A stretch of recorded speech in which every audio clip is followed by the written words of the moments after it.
మామూలు లెటర్ ఉంటుంది, మీరు మామూలు లెటర్ రాసి పోస్ట్ చేయండి, అది వాళ్ళకి రీచ్ అవ్వడానికి 7 రోజులు పడుతుంది. అదే మీరు స్పీడ్ పోస్ట్ చేయండి, 24 గంటల్లో వెళ్ళిపోతుంది. ఎందుకు?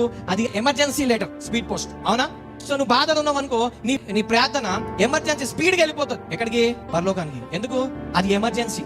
ఇప్పుడు నువ్వు మామూలుగా అంబులెన్స్ కాల్ చేస్తే వాడు ఏం చేస్తాడు? బాగానే ఉన్నావు కదా, నువ్వే పో అంటాడు. అదే ఎమర్జెన్సీ అయితే నీ ట్రాఫిక్ కూడా అడ్డం ఉండదు, అంబులెన్స్ పెడితే పోయి అని కూడా తొందరగా రీచ్ అయిపోతుంది కదా. సో మన జీవితాలలో ఆపత్కాలం వచ్చినప్పుడు నువ్వు మొరపెట్టినప్పుడు నీ ప్రార్థన స్పీడ్ పోస్ట్ లాగా స్పీడ్గా వెళ్ళిపోతుంది, నీకు స్పీడ్గా ఆన్సర్ వస్తుంది. కానీ డిస్కషన్ చేసినావు అనుకో, ఆన్సర్ రావడం లేట్, అంటే నార్మల్ మెయిల్ పోతుంది. నార్మల్ గా మెయిల్ పోవడానికి, స్పీడ్ మెయిల్ పోవడానికి difference. Normal post 7 days, speed post 24 hours. ఇంకా స్పీడ్ అంటే టెలిగ్రామ్ పంపిస్తాడు.